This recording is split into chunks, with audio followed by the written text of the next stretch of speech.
growing the crop, planting the seed in April through June, I guess, and taking care of it through the year and watching it grow. We have about half of our operation is irrigated, so we have the option to put water on them when we need it, so we don't have to sit idly by and watch a crop die if we get a bad drought. But I think harvest is probably my favorite time of year, just because you get to see the results of the year. My name is Jason Scott. I'm the farm manager for Walnut Hill Farms in Hurlock, Maryland. I've been doing that for almost 10 years now. It's a family farm operation. Our family grows corn, soybeans, wheat, barley, and peas on about 1,600 acres. We also have a custom harvesting and spraying operation. We custom harvest about 350 to 400 acres for a relative and also do some spraying for him. Besides that, I also am an independent sales representative for Pioneer Hybrid, a seed company. I have about 50 customers and about $1.3 million in gross sales. Grain farms are an integral part of the communities here, with the chicken industry and countless other jobs that depend on grain agriculture. Many times I've seen the ag community tie together. Last year during the hurricane, some people's corn was down worse than others, and you saw a lot of people's combines on fields that weren't theirs, helping neighbors out. And it's probably been 10 years ago, a farm family member had a tragedy where their house burned down, and I'd say 70 people in the farm community here helped them get the house straight and go through it and get things back on track.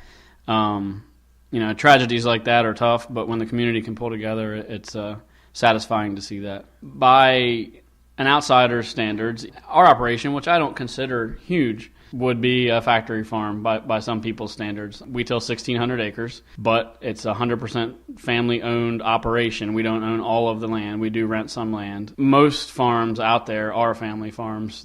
Most of them are also corporations, but that's, for business reasons, for tax reasons. That doesn't mean that it's a multi-billion-dollar corporation that's doing the farming. It's typically a pretty tight-knit family, small family. As far as the farm subsidies go, the easiest way for me to explain the subsidies to the general public is to say that in America we spend approximately 10% of our income on food.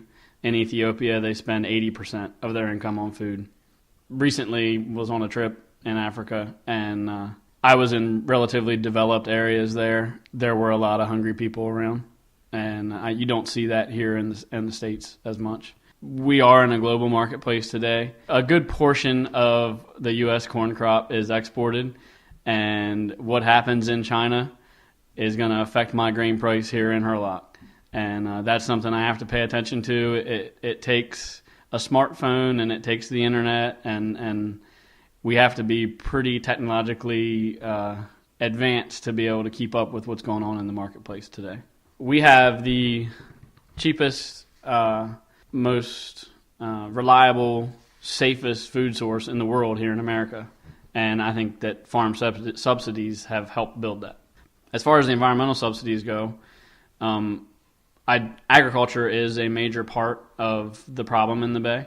The Chesapeake Bay Foundation came out and said a few years ago that agricultural land, acre for acre, is better for the Bay than developed land. Conservation actions or BMPs, or best management practices, that we put in place on our farm to help save the environment, to help save the Bay, that shows up on the Environmental Working Group's website.